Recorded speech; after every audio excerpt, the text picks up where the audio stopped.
What's going on, guys? Shonen Express here, coming to you with another whole package video. This time I will be reviewing Hikaru no Go. So, just like I did for my other reviews and kind of how I want reviews to go in the future anyway, I've broken down Hikaru no Go, and I will break down all future manga that I review into four categories, and the pros and the cons of each of those four categories. I think that these four categories kind of explain a lot of the things that I either think make or break a manga, and so, they're things I think are important to talk about. And so, let's get right into it. So the first category I want to talk about with Hikaru no Go is the artwork. So it doesn't take any time at all to notice that the artwork in Hikaru no Go is gorgeous. I mean, it is the detail that is in the characters. Takeshi Obata, the illustrator for this manga, is just a great mangaka and a great illustrator. For these kinds of stories, I think that he's great at doing that. And so some of the things that I think specifically he does really well is he conveys the moves in a really cool way. So this manga is about playing the board game Go. And so it's not like action packed, and even like sports manga are going to have more, action than this manga, but something I think Obata does really well with his art is convey simple actions in a really cool way, in a way that makes you feel intensity, and it really helps you feel the intensity of the games that we're watching happen. So I think that's something Obata does really well, and this manga does extremely well at that. I also think that Obata is really good at conveying emotion in this manga. There are times where the emotion is super clear on characters' faces, in their actions. You get a great sense of what's going on in the world of Hikaru no Go, and you just kind of are able to feel it, which is exactly what I think you want to see in a manga, in the artwork of a manga. So, the pros are great for the artwork, but I do have one con for the artwork, and that is that there are, aside from the very main characters, most of the characters look the same.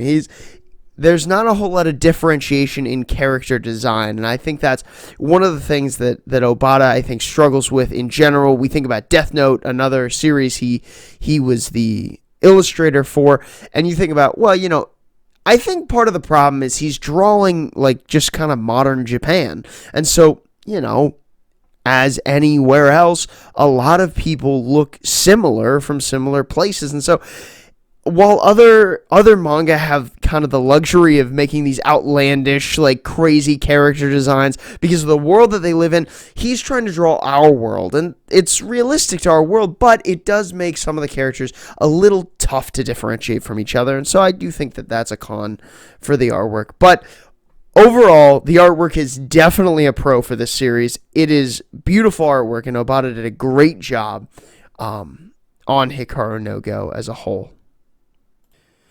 So the second category that we're going to look into is the characters. How were the characters formed? What is the development of the characters and that kind of stuff. And so in the pro category, first of all, I think most of the characters are extremely interesting in this manga.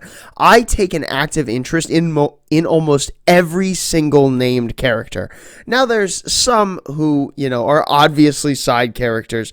They're not meant to play a big role, but like even characters like Shindo's grandfather, I thought that we were going to get some kind of storyline that he was at one point a professional Go player himself, but we never got that storyline, or it just that wasn't the case. It didn't matter, which I think is fine. But even the unnamed grandfather, I was interested in. I was interested in finding more out about, and so I think that all of these characters are extremely interesting, and that was a definite pro for this series.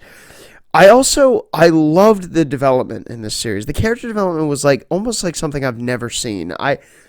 the slow, gradual development of these characters, not just, I mean, obviously in who they are as a person, but even in their physical appearance, is astounding. I mean, the ability to slowly change a person as real life does to people, that's a skill that is incredible, and I think definitely deserves praise. And this show did amazing with that. And just two characters I'll highlight with that.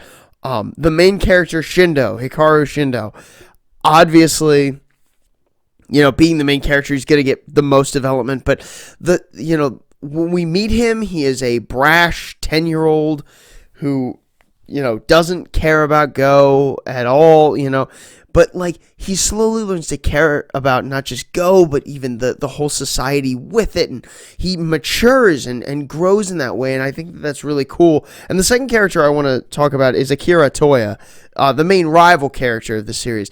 I mean, we see Akira go from being extremely interested in Shindo to kind of wavering and what, is Shindo good at Go? Is he not good at Go? How, what's going on? And we see Akira do that throughout the whole series, and that's just, it's something that is unique, I think, to this show. That the development in this manga is so gradual and realistic. I loved the development. And also the third pro that I have, the final pro that I have here for the characters, is that they're so real. I was kind of blown away by how genuine these characters are. So again, I have two characters kind of to highlight that. Isumi, who was an insei. I hope I'm saying that right. I don't know if I am, but whatever. He was an insei. He failed the protest the year that Shindo passed it. And he barely failed. But we see Isumi, kind of balance this whole being glad that Shindo and Waya passed, but also being upset, because he didn't get to pass. He didn't become a pro, and he was 18. He's getting to the end of his rung, and so we see this hard decision that Isumi has to make. And when he goes to China and he trains kind of in China, that was really cool. It was cool to see his dedication there and all of that. So, that was something that I enjoyed seeing. But he's such a real character, and we get this character arc with him to see that, and I loved that. And the second character to highlight this is Ochi, another insei who does pass the protest the same year that Shindo and Waya do. And he passes with flying colors. His pride as a Go player, his need to be the very best is so real. That's such a real thing. And I'm sure in a competitive, activity like professional Go, professional games in general, of course he's going to be so competitive. He's going to stake his pride on this. I love specifically when he challenges Yashiro to the match to decide who will go on to the Hokuto Cup at the end of the manga, and when he loses, he knows he's not worthy of going to the Hokuto Cup, of representing Japan. That shows a level of maturity, but also a level of realness to Ochi that I think is really interesting. And I love that he's not a bad guy, right? Because they still talk. It's not like he's an enemy, but he's also not really a friend. And I think in life we meet these kind of people, and Ochi's one of them. I just really loved seeing that. I thought that was super, super interesting. But that's my pros for the characters, and I only have one con for the characters in this story, and that is the unexplored options for a lot of these characters. I have just 4 examples, but there are more. As I already referenced, even Shindo's grandfather is an option, but I have just 4. I will start with Ogata. Ogata, to me, at least, seemed like, and I would love to hear if you guys disagree with this down in the comment section. Definitely let me know. But Ogata seemed to me like someone who was going to end up being the final hurdle, the last gatekeeper of this middle generation of professional Go players. And I thought that when we finally saw Shindo, grown up, come into his own, that this was Ogata was the guy he was going to have to take down. He was going to be the last bastion of the old generation, and And we didn't get to see that. I mean, with the manga ending where it did, we really didn't get to see anything else from Ogata at all. And I really felt the story was building him up to be a much bigger character than he ended up being. And so I was kind of disappointed with that. Kuwabara, another one of the old Go, obviously the oldest professional Go player that we see, he seemed like he was going to have a bigger role, that we were going to get to see Ogata take him down. And that was, again, I thought that was going to be like the catalyst to this whole Ogata is like, the suit, quote unquote villain of the whole series, because, he takes Kuwabara down. But we didn't get to see any of that. We didn't get to see Kuwabara even leave the professional Go world. He's still a professional Go player by the end of the series. And that's something I definitely didn't think was going to happen. And then there's Kurata, right? Kurata is another character. Ever since we first heard about Kurata, I've been interested in him, but he doesn't get, we get a little bit of like his backstory, in one of those special chapters, right?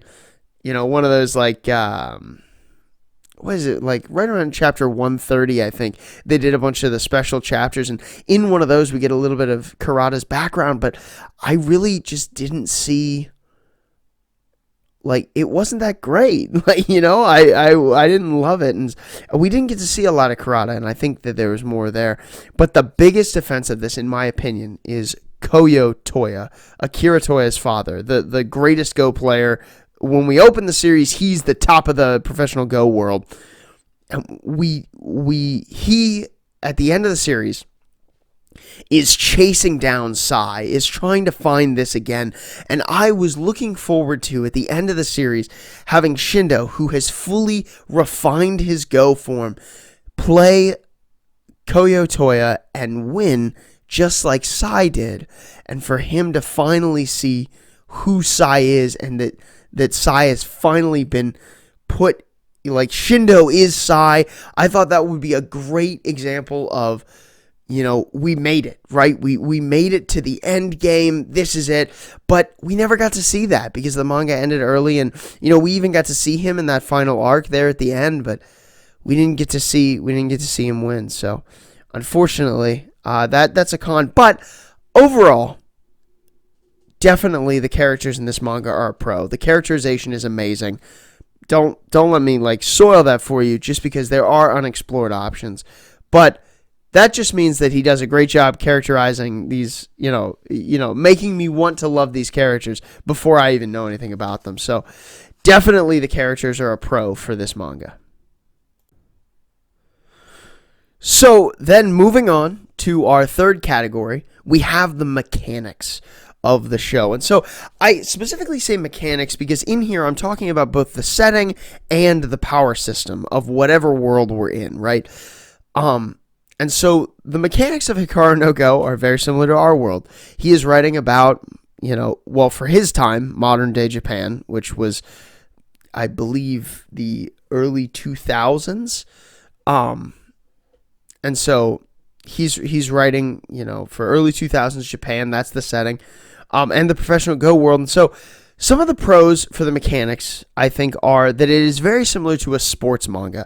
I'm a big fan of sports manga. I like the layout that most of them present, and I'm usually a fan of most sports manga that I read. And so that kind of layout is used here, and I like that. I actually love that what it does is it kind of combines a sports manga and a slice of life manga into one, and I think it actually blends those two genres very, very well. So definitely a pro for this manga is that it is that blend of sports and slice of life. I think is a really great thing for this manga. And my second pro that I have is it's good at letting you feel what's going on in the game, right? So, when tensions are high, when something is going wrong in their world, this manga is good at helping you feel that, of leading you to the conclusion that something is, the stakes are high, which could be difficult in a game like Go, especially for me, someone who went into this with very little knowledge of how to play the game of Go at all. And so for someone like me, it's kind of new. It's interesting. And so the fact that I was able to feel the tension was a good sign for this manga, I think. But that's all the pros that I have for the mechanics. So let's talk about the cons that I have. So first of all, I have one of the problems I have is that they never directly explain how to play Go. And they do some of the basics in the beginning, just a very brief time, but they really don't explain what's going on.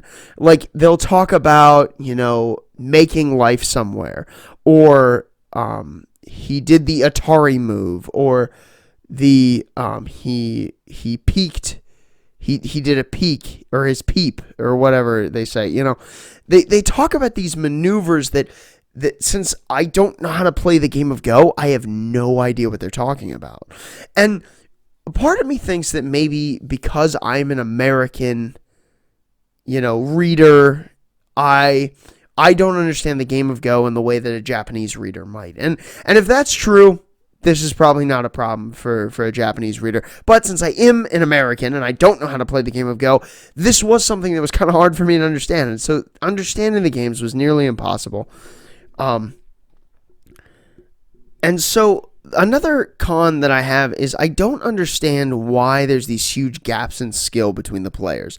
So, and this might come from my lack of understanding competitive board games in general. I don't have a whole lot of experience with that, but it seems to me like in a game like Go, there would be just a certain number of ways to win. And if you knew those ways, you would be better. And so it seems like there is just a very specific skill level tree going on between our main characters. And that's something that I don't understand. Like, for the whole manga, I could tell you that Akira is a little better than Shindo, right? All the way up until the end. But I couldn't exactly tell you why that is. And it never really explains that. And again, this is mainly I don't understand the game of Go. I don't understand what's specifically going on. They did have a professional Go player supervise the whole manga. I did see that. And so I think he was like a 5 Dan or something, which is decently high if the manga is accurate, which I imagine it is, because they had a professional Go player overseeing it. So maybe it's just because I don't understand. And if that's the case, then this is probably not a problem if you live in Japan. But since I don't live in Japan, it was an issue for me. And so I would say, as a whole, the mechanics are kind of a con for me. The mechanics aren't there. And one of the reasons why I can say that with confidence is you could replace Go with any other board game, and I think you would have a similar manga. Right? I don't think it has to be Go, and that means that the mechanics are not that important for the story that's going on. But it wasn't terrible, but I do think it's an overall con on the series. So the final category that we have to talk about is the plot, or the story that this manga tells. And so, again, we'll start with the pros. First of all, this is a extremely interesting story. If the character discussion didn't already get you here, I think that Hikaru no Go tells an extremely interesting story, and I was hooked the whole time. I mean, this is a manga about a board game that I don't know how to play, and I read 189 chapters of it. It's definitely interesting, and it hooks you in very well.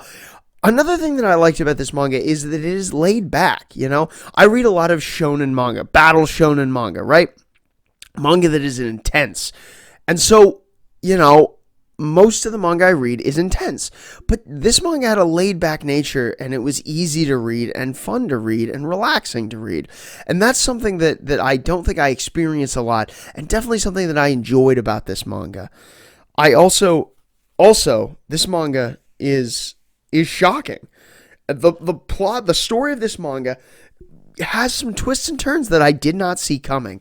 The biggest one, and if you do want to read Hikaru no Go, I would definitely encourage you to go read it. Please go read it before I say the next thing.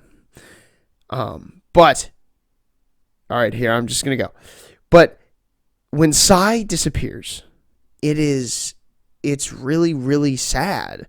and shocking. I didn't see it coming at all. And, Sai says something like, I think my time might be up or something, but I didn't really register that. And I, like Shindo, didn't really know that it was just going to go away, Sai was just going to leave. And I didn't see that coming. And that's incredible to me. It's incredible to me that I didn't see it coming and it turned like that. And, there's a couple other things. Obviously, the ending of the whole manga is also very shocking, but these twists in the manga help like kind of rev you up for more of the kind of laid back chapters.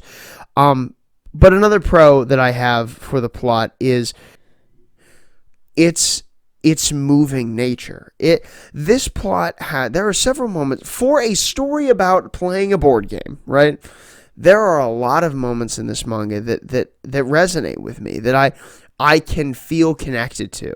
Obviously, there's a big one where Shindo, decides he's going to play Go again, and that Sai is in his Go. That's a big moment. But even littler moments, like the desire to find, a strong opponent, the desire to get better at something, to improve. We see it in all the characters, and it's something that I think we can relate to. It's a very moving story for sure, I think. And I think all of that goes in to the main, message of the story that we see in the final chapter, laid out pretty clearly, that the goal of Go and of life is to, pass on, is to, get from the last generation, to receive from the last generation the things that they've learned, and to pass those things on to the next generation after you. And I think that that's a great moral, and it's one that does involve a moving kind of nature. So I definitely think that was a pro too. But I do have one con, and my one con for the plot is the ending. I was extremely disappointed. First of all, I want more. I want so much more from this story. There's just so much more that I want to see. We never saw Shindo and Akira play a match in the professional Go leagues as equals. We never saw that. And sure, we can assume that eventually they'd get there. I get that. But we never got to see it. And it's something that from the very beginning, I thought we were going to get to see, and we didn't. We didn't see, as I explained in my, character analysis, so many of the character elements we didn't get to see brought to fruition, and I just think that that's a waste, and so I was kind of upset at the ending. I wanted way more. I didn't like that it ended right there, and so yeah, I was a little upset with that. But I gotta say, overall, the plot is a huge pro for this manga. Definitely worth it, absolutely. Even though the ending is a little abrupt, it's super, super worth it for the story. Definitely check it out for that. I mean, the plot's definitely a pro, but I just have that one gripe with it. So, with those four things out of the way, we've done our main four analysis kind of breakdown. So, now, I briefly want to touch on a little bit of a rumor that I heard about the ending, because I don't feel right about not talking about this at all. So I did do some research, a little bit of research, into finding out why the ending was so abrupt. What happened there? What was the deal with that and all of that? And there is no confirmed answer, right? The confirmed answer is it just ended, right? But there is a big rumor that is spread around the internet quite a lot that involving a lawsuit, but the rumor is unsubstantiated, but at the same time, it does seem to make sense. And if you want to see that rumor, if you type in "why did Hikaru no Go end," you'll get like a Reddit thread right away, and you'll be able to see that. I'm not going to explain it here, mainly because I don't have the time or really the skill to specifically explain what this rumor is. But just so you know, there is this rumor out here, but it is unconfirmed. So keep that in mind when you're talking about this. But now let's go to the Shonen Express tier list, and we're gonna rank this Hikaru no Go on the tier list. So far, we have a couple things on the tier list. As you can see, this is our tier list as of right now. So far, and just to go over the tiers again, E tier there at the bottom is things that I think are terrible. I hated the things in E tier. D tier, things that I think are just generally bad. I didn't like them. C tier is things that I think are generally good. I had a okay time with them. B tier then are things I think are great. I think these things are great series and definitely deserve that title. A tier, things that I think are nearly perfect. And S tier are things that I affectionately refer to as sublime. They're things that have affected me on a very personal level throughout my life. And so that's what gets the S tier. Not to say that the other things on this list have not affected me, just the things in S tier, if we ever put anything in S tier, it's because I love it so much that it is just not able to be in any of the other tiers. So, with that being said, let's take a look at what we have here. So you can see what we already have here. So I'm going to put Hikaru no Go in B tier. I think Hikaru no Go is a great manga. Definitely deserves the status of B tier. So it's a great manga. It just is a great manga. So it definitely belongs to be here in B tier. And so yeah, that's where I think it is. But this is also all I have for you. So thank you guys so much for watching this video. If you liked anything I had to say, please like this video. Subscribe to my channel. I bring you weekly newsletters every single week, along with some of these random videos that I come up with, these series, the whole package, series reviews, my Return to Sender reviews, along with, some letters to home, character analysis stuff. So definitely check out my channel, subscribe to my channel. I'd love to have you as my subscribers. Comment down in the comment section if you have anything to say, anything about Hikaru no Go, or really just shonen manga in general. I'd love to talk with you about anything like that down in the comment section. So yeah, thank you guys so much for watching. But for now, this is Shonen Express signing off.